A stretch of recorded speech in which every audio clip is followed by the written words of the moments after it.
what role do top goals play over here? And how are these top goals different from the sprint goals that we have in Scrum? And how does this top structure handle? How does the top structure handle potential conflicts between different goals? Hmm? Yeah, that is the very interesting question. First question is how many sprint goals should a team have? Correct. It should be a single sprint goal. It should be have every team should have one sprint goal. And Correct. sometimes I like to make this kind of a joke somehow working, thinking, breathing. Pick any one and only do that one thing for the next 2 weeks. And how does this the top structure uh, in terms of the principles that it has, right? Like continuous adaptation or maybe cross-cutting collaboration. How does it makes a difference, or what is that it makes in terms of the uniqueness that is required? It helps organizations to restructure. Would you like to talk about that? Actually, the restructuring is not at the core of this, but really it's about achieving things. If you work in a large enterprise, what you typically realize is you don't have one manager who needs something, you have many of them. Feeling overwhelmed by complexity and lack of collaboration within your organization? In today's episode, we explore the top structure, a framework designed to help organizations of all sizes streamlining workflows, encouraging cross-functional teamwork, and achieving their goals through continuous adaptation. We'll delve into its core principle, the cyclical approach of the top cycle, and how it tackles common organizational challenges. For this episode, we have Michael Kusters as our guest. Michael, a powerhouse in organizational transformation with over 15 years of experience, Michael helps companies achieve high performance through frameworks like his own creation, the top structure. Michael's expertise extends beyond consulting, as he also serves as a COO for a company specializing in cutting edge cloud and edge solutions and AI based management systems. This unique blend of experience makes him an expert for anyone looking to streamline operations and leverage technology for success. So, without much ado, let's welcome Michael.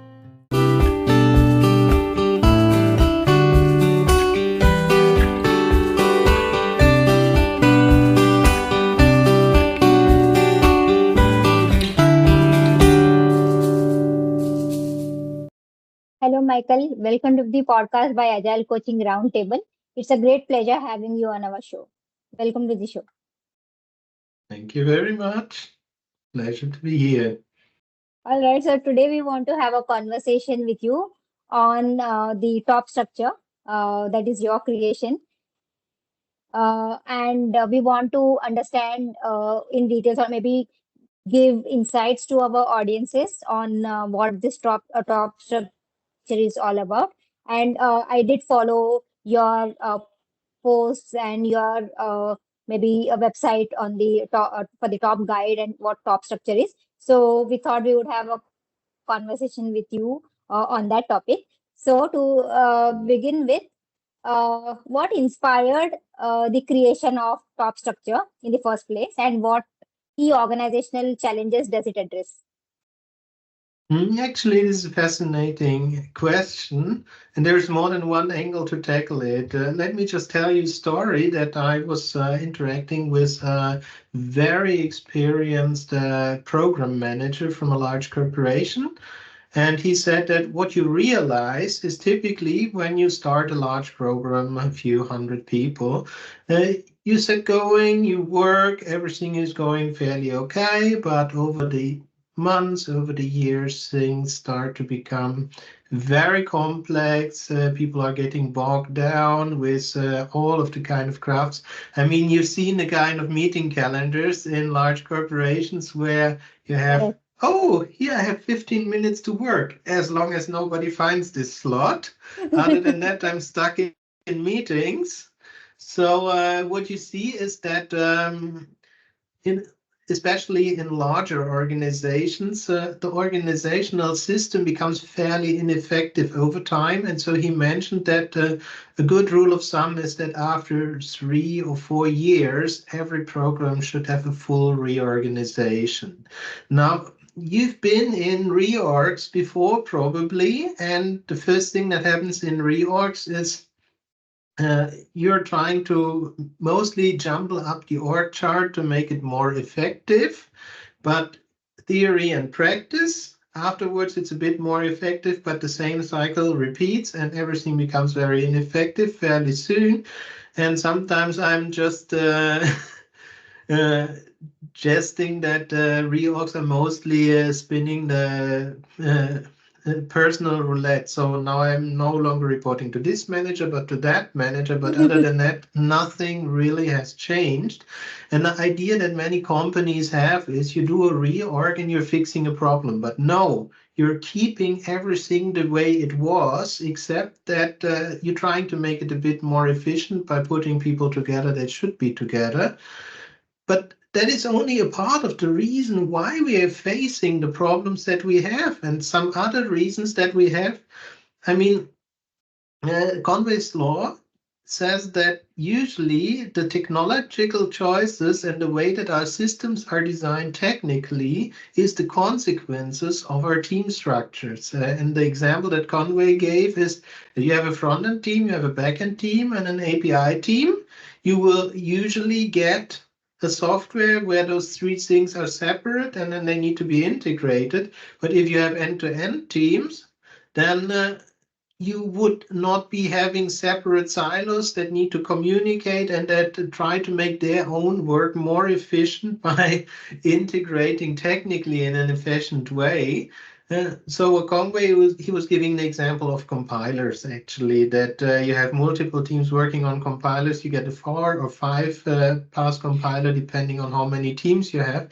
But ultimately, it boils down to that the technical structure depends on our organizational structure. And if our organizational structure ultimately does not change, we just move it a little bit from one place to the other, we're going to get the same problematic technical solutions, especially when you're doing, how to say, project management or quality assurance, so basically the start or the end of the chain. Then you realize that the bits and pieces don't properly come together. And ultimately, what suffers? It's the user experience. The product is not of the quality that it should be. So ultimately, if a company wants to be successful, they need to have the best possible products to make the customers happy, but they need to do it Correct. in an effective and profitable manner. And so everything we do should somehow be subordinate to being successful on the market. But when our Correct. reorganization literally just focuses on moving people from manager A to manager B, what are we going to do about our way of approaching the market? Nothing. That's usually a different initiative. And usually we have reorgs and we have attempts to build better products, like what is now a fad, I would say, in the market is from project to product, this kind of a switch. It's completely separate from trying to optimize the organization. And the reason why I call those moves from project to product a fad is because ultimately they often struggle because they are driven by the idea to move to a more product management oriented structure, but they forget that our products are dictated by our architecture. So we have Correct. legacy architectures in place. Our technology defines how we can build product, because the product is what we have realized in technology. So if you want to be more successful, how can you tackle any of those three problems, technology, organization, or product, independently of the other two? You can't.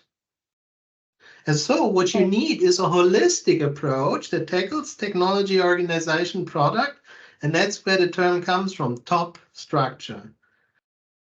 So what you can't do is you can't say, okay, let's now run one initiative and change everything at once. We'll rebuild our entire technology, we'll reorganize the entire company, and we're going to look for better ways to approach the market. If you do that, I can guarantee you everything will be chaos and nothing will be accomplished.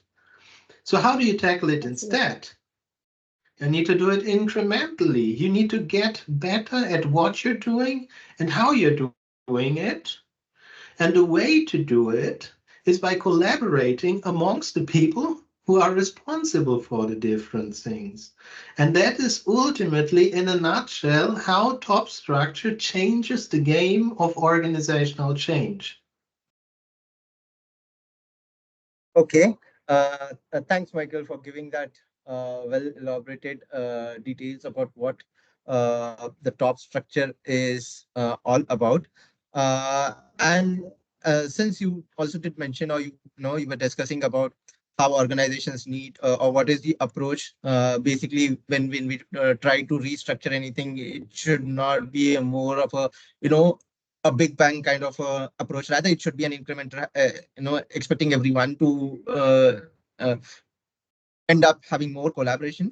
But then, since it's something like adapting to what we are trying to do in terms of making certain changes, just wanted to understand how does this the top structure uh, in terms of the principles that it has, right? Like continuous adaptation or maybe cross-cutting collaboration. How does it makes a difference, or what is that it makes in terms of the uniqueness that is required? It helps organizations to restructure. Would you like to talk about that? Actually, the restructuring is not at the core of this, but really it's about achieving things.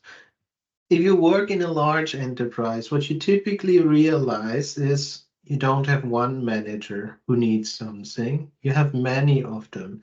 And every manager has their own different take on what is the most important thing that we need to accomplish. And usually, all of them are right based on the information that is available and based on the goals that even have been given to them by their managers. Unfortunately, those things don't come together at the work execution level. At the work execution level, what you usually see is a lot of conflicting incentives, a lot of conflicting priorities. Everything is important. Do it like left, do it like right. Either left or right, you have to choose. Yeah, that's your problem. So the Yes, problems get delegated to the people doing the work, but at that level, they can't be solved because one of the managers will be unhappy. Uh, so how do we solve it? The problem is that it's bigger. This entire thing is that it's just how companies are, and it's even valid that we have those different goals, different incentives, different directions. Um, The problem is that we don't have any mechanisms in most places where we can even talk about that. So what do you do when the QA manager says you're not allowed to release anything that hasn't gone through proper testing, and the development manager says you have to be able to develop and release on the same day? What is the team supposed to do? correct. Well, the team can't do much, but the two managers can come together and say, look, my goal is I want to make sure from QA management, I want to make sure that we're providing a good, high quality service to our customers and that we're not introducing risk to our business. And the development manager says, I need to make sure we have a good time to market, and I need to make sure that we are being lean and efficient in our processes. Well, both of those are valid goals. They Correct. should not Yeah. be mutually exclusive, but in many organizations they are. So what you have is you have different goals from different stakeholders, some of them in the technology area, some of them in the organizational area, and some in the product area. So what does a product manager want? I want to reach my customers as fast as possible, and I want to make experiments on the market to see how we can improve our product. What does the classical QA manager say? No experiments in production. That's a very bad idea. Yes, yes. And then you have the organizational manager who says, look, I only have a limited amount of money and we are expected to make a certain amount of revenue. So how you bring that together? You need to bring the three people together, different aspects. And top structure in that aspect is really just a synonymous pattern for any kind of, we need to look at things from the different angles and make sure that the people who have a stake in this actually collaborate and talk with each other and see how can we get a solution that works for everyone. This can be at a team level. Sometimes you have, even in a development team, if you're using Scrum, for example, cross-functional team, you have the more architectural oriented guy, you have the more UX oriented guy who's caring more for the product, and you may have the process guy who's caring mostly about how do we do process in our team or so. You cannot separate the solutions that they come up with. They all need to come together, and if they are not coherent, then the team is not sustainable. And the same goes if you have an entire product with multiple teams. The strategies of your Scrum Masters and of your architects and your product managers, if they are not coherent, the teams will suffer. And if you're going one level above that, it's the same, then the entire products will suffer. But we do not want to have a system where people suffer, but we want one where people can be productive and bring the business forward.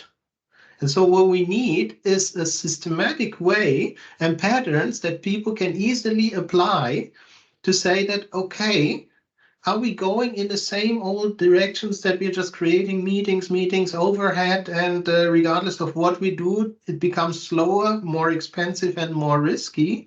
Or are we moving in a positive direction? And that is what the top structure can offer you. Wow. That's amazing. I mean, you mentioned about people having individual goals and everyone. I mean, everyone. When you gave example of QA manager or maybe product manager, I mean, they are right in their own places. But then, as you rightly mentioned, what we want to do is we want to bring these people together, and these are not exclusive, and these are the part of the product development that teams are doing, right? So just wanted to understand about the top goals over here. What role do top goals play over here, and how are these top goals different from the sprint goals that we have in Scrum, and how does this top structure handle how does the top structure handle potential conflicts between different goals? Hmm? Yeah, that is a very interesting question. First question is, how many sprint goals should a team have? Correct. It should be a single sprint goal. It should be every team should have one sprint goal. And sometimes Correct. I like to make this kind of a joke somehow: working, thinking, breathing. Pick any one and only do that one thing for the next 2 weeks. Oh, wow. No, you can't. You have to do all of it all the Absolutely. time. So that is the kind of a problem that we have. So you need to create user value. If you don't create any user value in one sprint, users will get a bit impatient and will say, when's our value coming? So you need to have some user value. Absolutely. Modernizing your technology. Is that a choice to not do it? No, if you don't, you'll have technical debt and later you can't produce user value. Making sure that your communication and collaboration within your team works properly. Is that something you can choose to not do? You Absolutely not. always have to do all of those things. And so, okay, you have to do them. Which of them can you choose to not optimize? You also don't have a choice. You No. also need to Yeah. improve on all of them. And so the idea of the top goal is basically understand that those things should never be conflicting with each other, but it's more like I'm building up my collaboration in order to build better technical solutions that build more customer value, and we're building on top of each other all the time to move higher, to become better in our ability to generate meaningful business outcomes. But if we forget those things, if we don't have a structure that enables us to systematically say, where are we even? And where should we be going? So where is your team's collaboration going? You look at the regular Scrum team. What is the goal of our collaboration? I used to say this very often. If you're a good Scrum Master, your product is a high-performing team.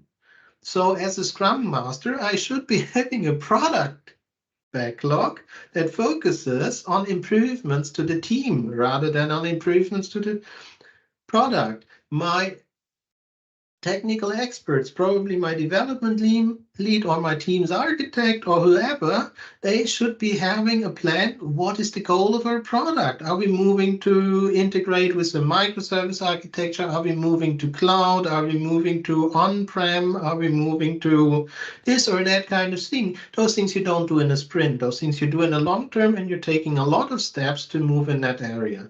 Where do you track that? Yeah, you can say it's all in a product backlog, but look in an average product backlog. Where do you see those things? Make them explicit. Make sure you have all of those things, and make sure you're having the conversation. We have technological goals, we have organizational goals, and we have product goals. If we don't have them, we are not going anywhere. Correct. So maybe just follow up on this. When you talked about maybe having the collaboration as a goal cannot be avoided, right? And maybe the technological goal, those cannot be avoided. So can't we say that those are kind of a prerequisites for us to reach the actual product goal? Can't we put that as a prerequisite instead of maybe having goals? I think the problem with the term prerequisite in this context is that those goals are somehow parallel. I mean, think of it, what we think is with a product, we think in a term of a line. I'm here and I want to go here. That is my product goal. But instead of a line, if you think in a multidimensional space, so that we're not talking about one line going from here, but we're literally talking about a cube. We can go in any direction, up and down, left, right, forward, backward. So we have a lot more directions we can go. And if one of the directions that we're talking about, we're not talking forward, backward, left, right, we are talking about technological direction, organizational direction, and product direction. So our goal basically becomes three-dimensional. We can say we I are get here it. and we would like to go here.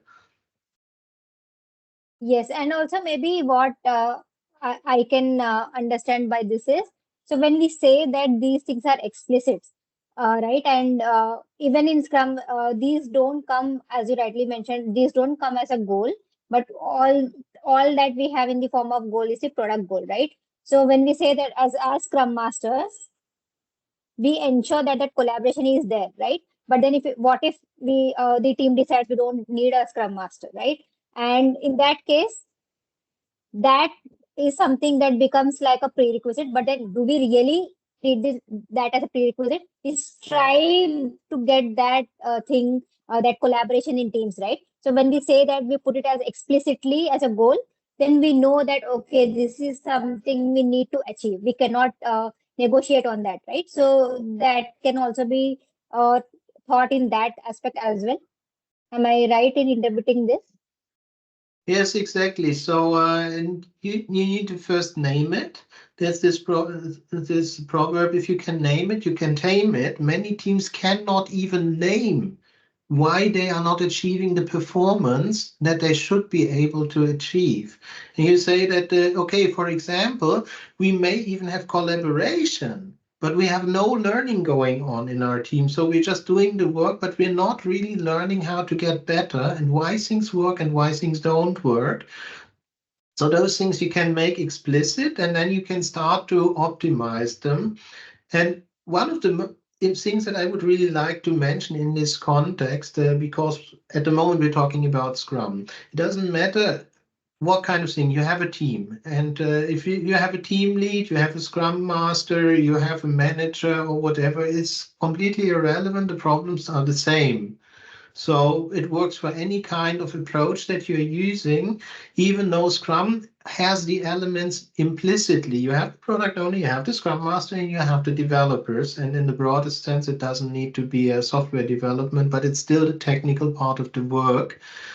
You have those elements, and that's where it's actually coming from. So it's not like I'm saying, don't do Scrum, we need to do something different. It's fully compatible Correct. with that. It's even compatible with the LESS framework or with Kanban or with the scaled Agile framework or whatever. It doesn't even matter because the challenges are the same. And you can take it one level out, even talking about, okay, so what you typically see, you're the Scrum Master and your team works perfectly, but the problem is always that team over there. They are so bad. They don't communicate. They don't integrate. They. It's always the them problem, but that is also collaboration and communication, because many teams, they fall into this trap of siloing. They even have a good Scrum Master who really forms a close team bonding, and the team has an identity, and the team is really good at doing their job, but they're not integrated. So when it comes to the organizational part, if we collaborate with others, we also need to integrate with others. Now, the Scrum Guide doesn't say anything about the other team. It's our team, and there's something else in the world, but Scrum focus on this one. So how do you come together with the others? Because you can only be successful together. If you're working on the same product, all the teams must be moving in the same direction. So what are your mechanisms for doing that? And the top structure gives you very simple and effective mechanisms that you can use as a Scrum Master in a multi-team constellation to say, okay, let's not build a team silo. Let's become effective as one of many teams working in the same company to pursue common goals. Yes, I mean, I was about to ask the same question, that can this top structure be applied to the existing structure or methods that teams are using or the organizations are using? So maybe in a way you have answered that. Over to you, Vivek. Yeah, that is why, how to say, I mean, maybe you're also familiar with this Kanban: start where you are and improve based on what the data shows you. And the top structure is the same thing. I wouldn't come in and say, okay, now we need to reorganize to be a proper top structure, because a proper top structure in that context does not exist. I would start the conversation with what are goals, what are we setting out to achieve, what works, what doesn't, what is the most important thing that we need to achieve, and what is the biggest hindrance we have, and then bringing literally all cards on the table to say that, okay, we have the different aspects that we look at it. We have technological challenges, we have customer facing challenges, we have managerial Correct. challenges. What are the biggest ones? And if the answer is our current organizational structure does not allow us to reach our goals, then we may be talking about, do we have the right teams? But if our organization is set up to reach our goals, why do you want to talk about reorganizing the teams? That just creates chaos. Yes, absolutely. That's really wonderful to get your thoughts on when if there is a challenge, what the challenge is all about, whether not reaching the goal or whether it's just in terms of uh, how organizations can help to ensure that we can reach our goals, right? So Mhm. while you were talking about that, and as Ramya did also mention that in terms of how we can ensure that uh, this top coalitions can facilitate collaboration, I think you rightly answered it in a certain way. Uh, Also wanted to check. I mean, does this structure or maybe the population that we are talking about only is or whether it is applicable only for large organizations or can be utilized in a efficient way for startup cultures or maybe small organizations where maybe the team structure is maybe a size of one or two or maybe 4 to 6 teams. Do you think that it can be also applied over there?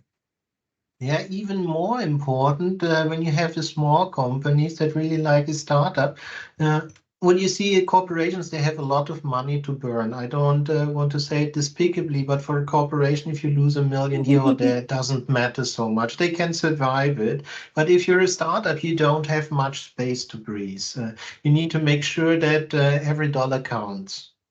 So what usually happens in startups, one of the most common failures that get listed uh, in a startup scene is inability to deliver. So you have a great product, you have customers, you brought your MVP on the road, and suddenly when you have exceeded a certain customer threshold, you realize that your technology is not up to the scaling challenge. You can't scale up. It worked for 100 customers. It does not work for 1,000 because nothing was built to work for 1,000. For some reason or another, somebody lost sight of the fact we're not technologically up to speed. That is a known challenge. The other thing is that there's something I explored it, and there seems to be some truth to it. That there's this thing called the rule of three. That whenever your organization size exceeds about another power of three, so 3, 9, 27, 81 or so, don't take it. The numbers are not hard, but the closer you get to those numbers, the more likely your old structures will no longer carry you. One of the things that you will realize is, I mean, when you get beyond 10 people, you probably can't do it in one team anymore. You'll probably be splitting teams at some point. At 10 people, you still can have one team, but it's already more difficult than with 5 or 6 people. And definitely, when you're getting close to 15 people, then one team will have a lot of communication challenges already. So it would be better to have two teams. But how do you do two teams? Because doing one team and two teams requires a different way of interaction. If you don't figure those things out, the inefficiencies between the two teams will kill you. And the same thing goes when you're getting to the next magical boundary, like 27, which is basically when you move beyond 3 to 4 teams, you suddenly need a management structure, whatever it means. It can be decentralized management, it can be line management, it can be specialization, whatever. I'm not going to say what. But if you don't figure out how management works, then you're going to struggle once you hit about 30. And when you're going to hit about the 80 to 90, you even need like something like a departmental structure. Otherwise, it will become complicated because too many people need to talk about too many things, and it becomes impossible to have everyone in the same room. So those kind of challenges grow as your company grows. So what you need is you need to pay keen attention to your organization as well. We talked, you must always pay attention to your product, you must pay attention to your technology, you must pay attention to your organization as well. But many startups, they forget this. When we're growing, we need to make sure that the organization grows properly and we don't stick to the things that no longer work. And if we really, I mean, now I am working in a company where we have about 50 people, and we suddenly come to the realization that informal interaction among teams, it's really inefficient with 9 teams.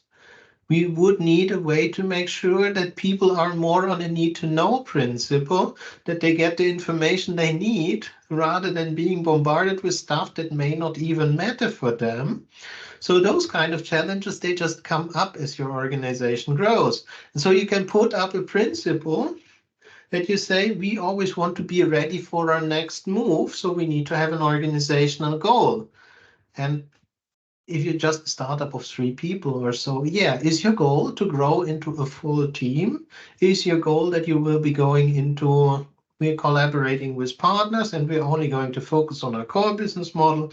If you don't communicate these things, what happens to your employees and their job satisfaction?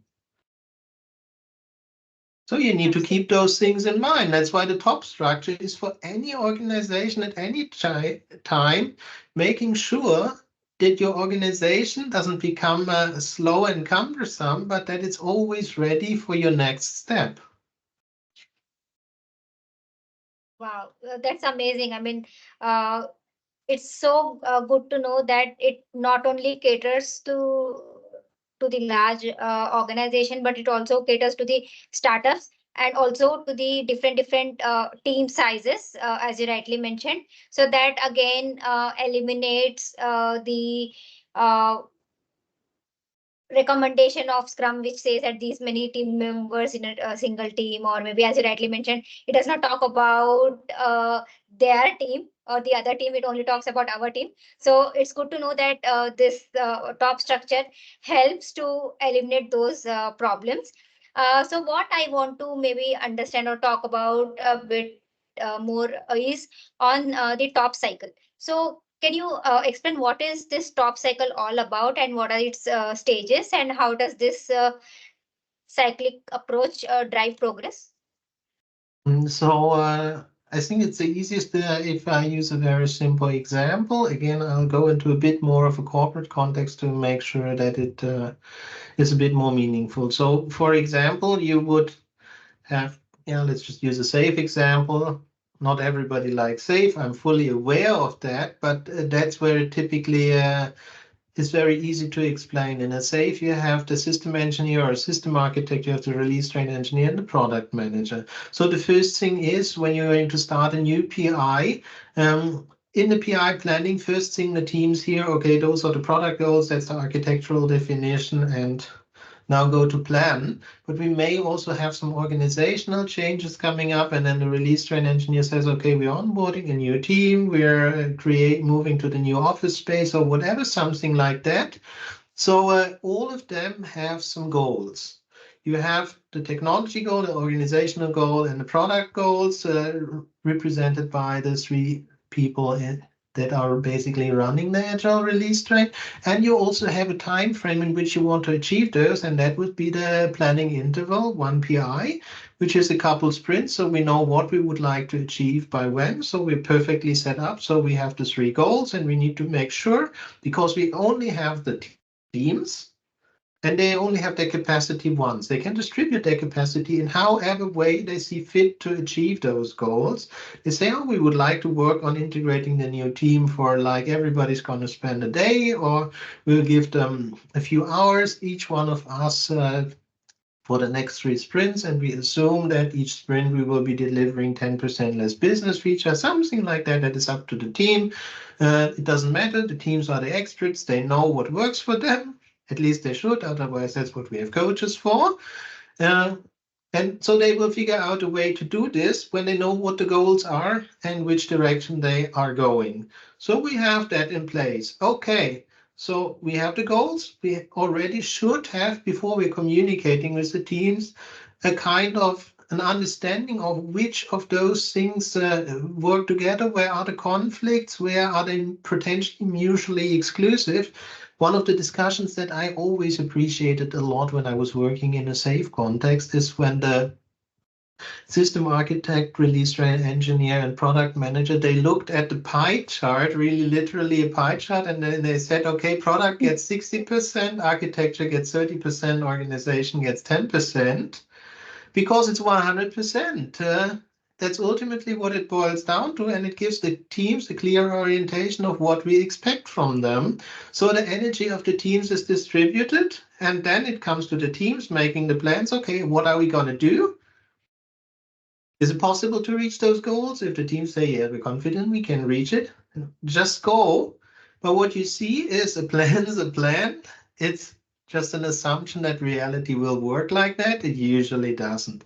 So what do you do when it doesn't work?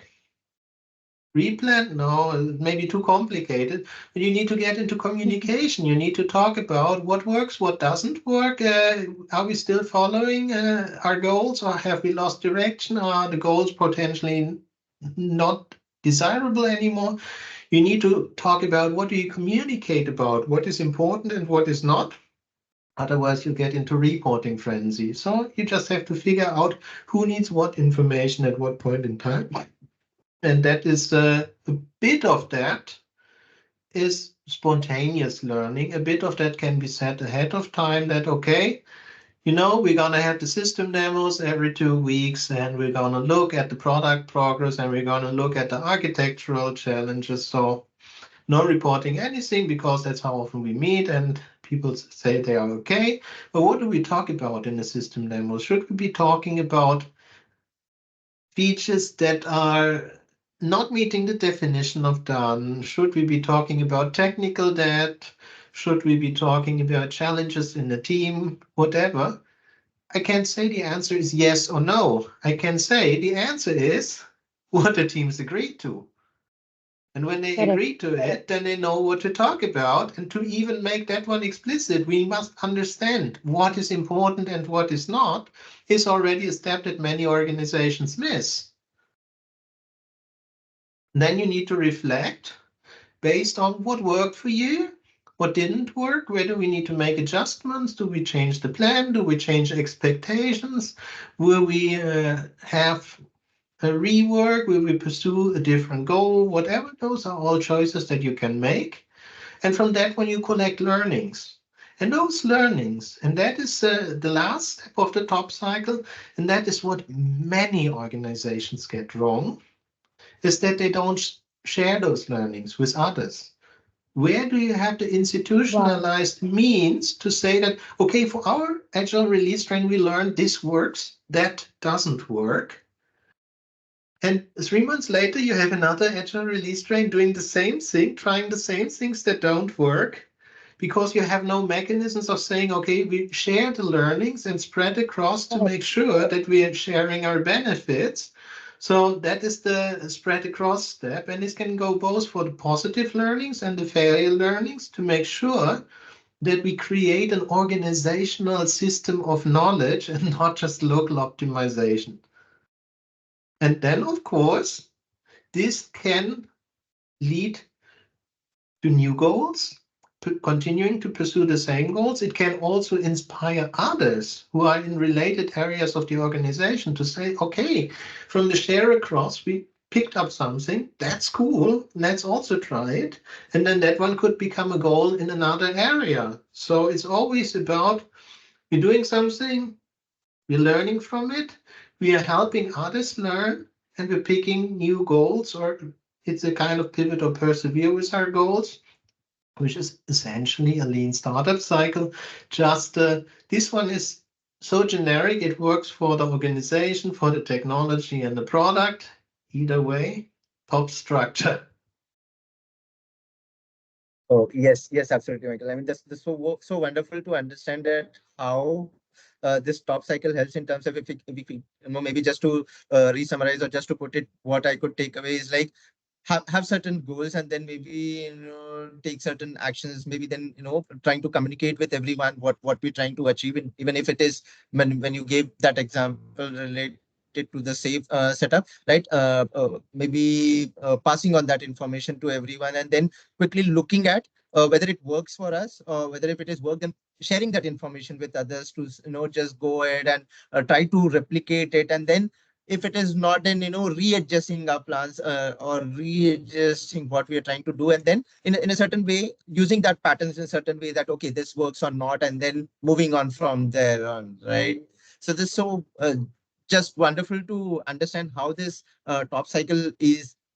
Maybe then when I say it, it's like relying on the information that we have, and then when all this, well, when we say that we need this as a structure, and when we say that when we want to implement or when we want to achieve something in terms of from a process point of, maybe the word is not right, but then do we need some kind of a specialized role to do this? And that is where my next question was all about.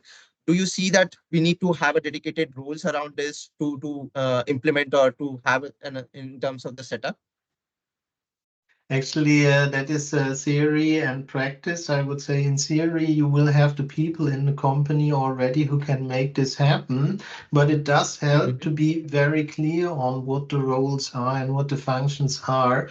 And especially when you're just new to trying to set this one up, to get the ball rolling, to make sure it happens. I usually advise that one role that you should be looking at, whether you want to staff it internally or using a contractor or a business partner consultant, is the top facilitator. And the facilitator is just to make sure that we have the goals in place, we understand what those goals are, that the different stakeholders are even able to formulate their goals, because that is the first dysfunction that I see in many, many companies, that even business leaders, even C-levels, they look more on,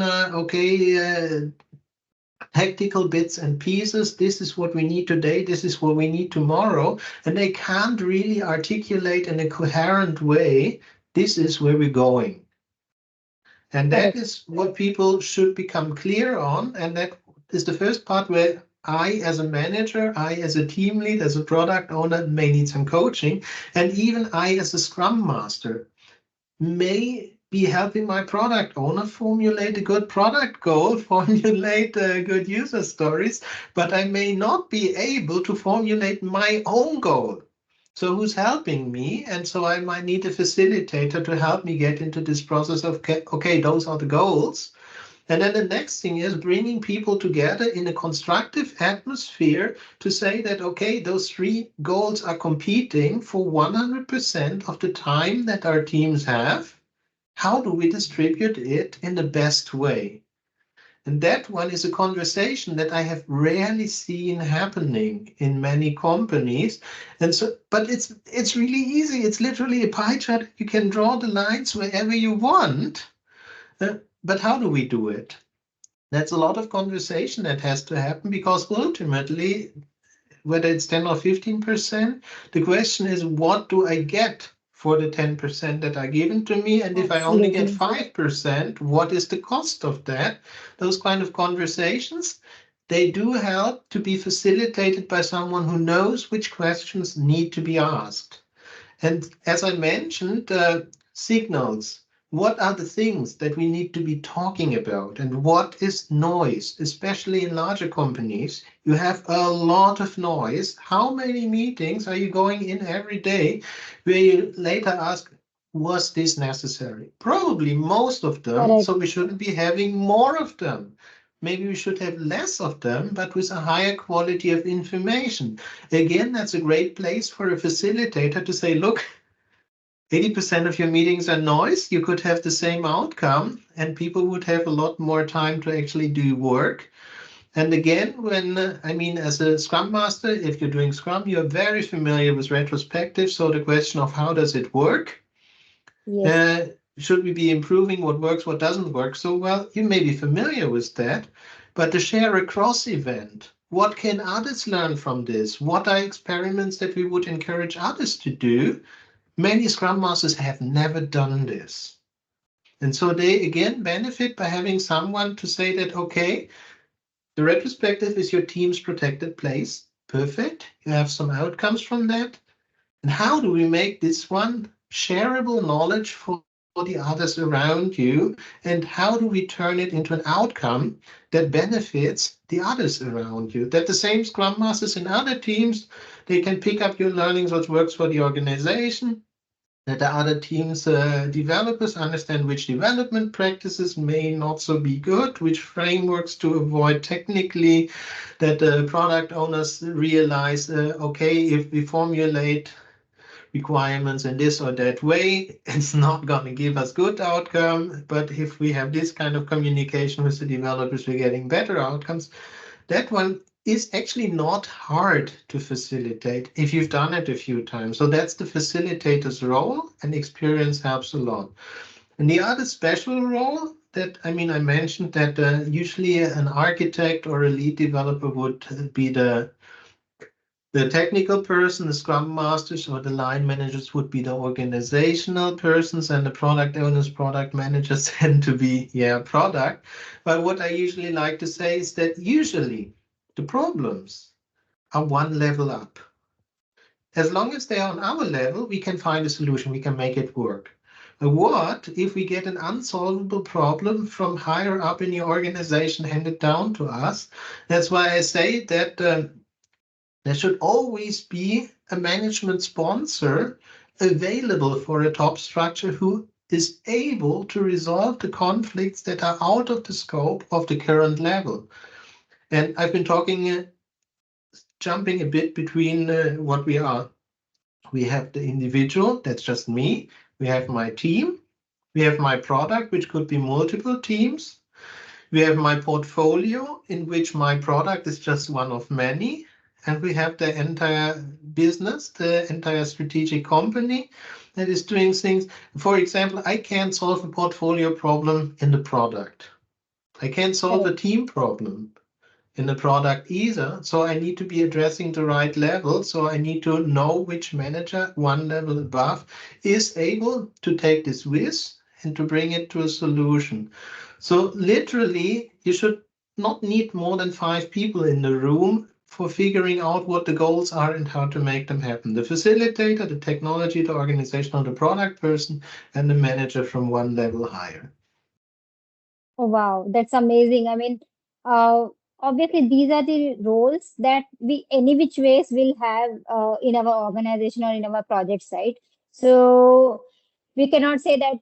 So whether we do it in waterfall, whether we do it in agile or any which way, irrespective, we would have a product guy. So you call him a BA or business analyst, you call him a product manager or a product owner. We still will have a product guy, and we will already have a manager who would be looking or overlooking the stuff, and we definitely have leads, right? And we also have maybe one process guy. I mean, if it's a waterfall per se, it would be a process guy, or maybe if it's in agile, he or she could be a scrum master or an agile coach or whatever we may call. So we can kind of, as you are talking, I mean, we can leverage the existing roles, and maybe we can apply the top structure, and maybe guide or coach, as you mentioned, we need a facilitator for sure who will help us guide the implementation. But apart from this, the facilitator, I don't think we need any specialized role as such. We can leverage the existing roles, isn't it? Or am I Exactly. wrong in this? Exactly, and that is the entire idea. You shouldn't even be needing much change in order to get started with this. Now, if you're, for example, a Scrum Master, you want to understand how to facilitate top, then you can do it, and you can start on your team level. And Correct. if it works very well there, you can also facilitate this on a product level or on a portfolio level. There's nothing stopping you. The key thing is anyone can start top structure if you feel ready to do it. It doesn't rely on anything. The only question is, do I need help? Or Yes. do I want to take it on it by myself? And usually, how to say, even if you're not talking about starting it from a facilitator perspective, as soon as I have a goal, I mean, we always talk about I have my personal goals, we have the product goals, and we have company goals. Those 3 things should at least somehow be congruent. They should somehow match together. So I have a personal goal, I want to achieve something, whatever it is, of course, in a business context. And I understand that I can't do it alone. So Correct.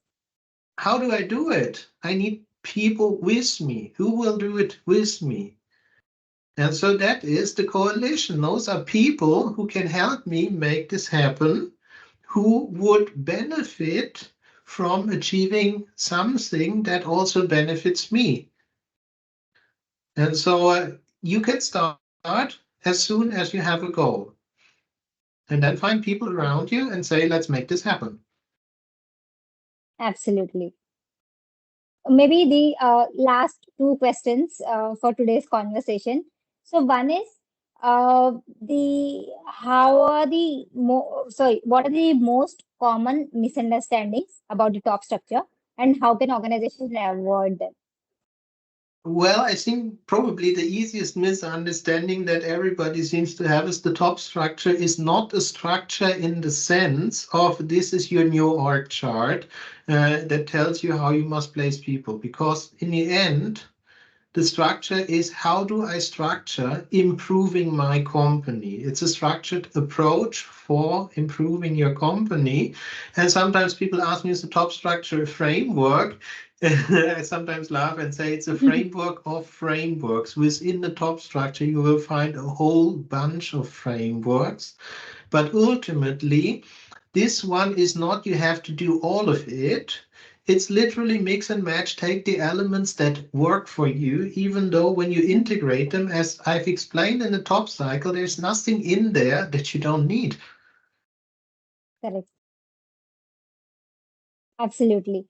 Uh, that's amazing. I mean, that is also, I think, one of the myths that people would have, whether it's a framework, whether it is a tool, or whether it's a structure, and you cleared that as well. I mean, yes, it's just a structure which you can apply to your existing ones.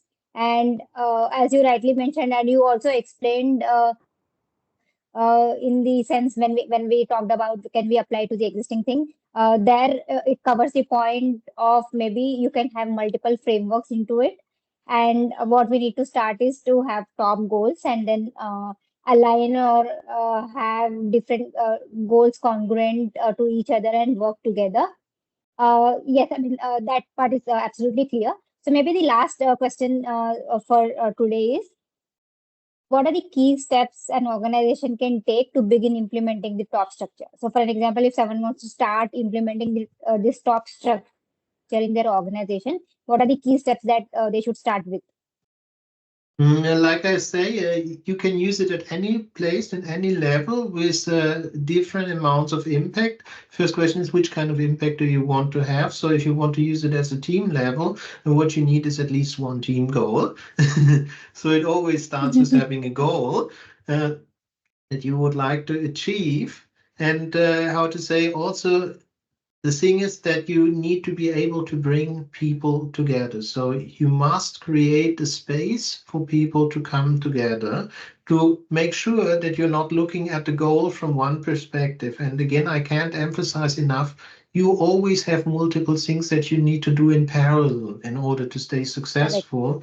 Be aware of that. So create a list of what are all of the things that we cannot stop doing, that we must continue to do, and what are the things that come on top of that in order to reach the goals that we have. And this one will give you a whole bunch of things that you somehow need to be able to put under one thing. So it's about transparency again.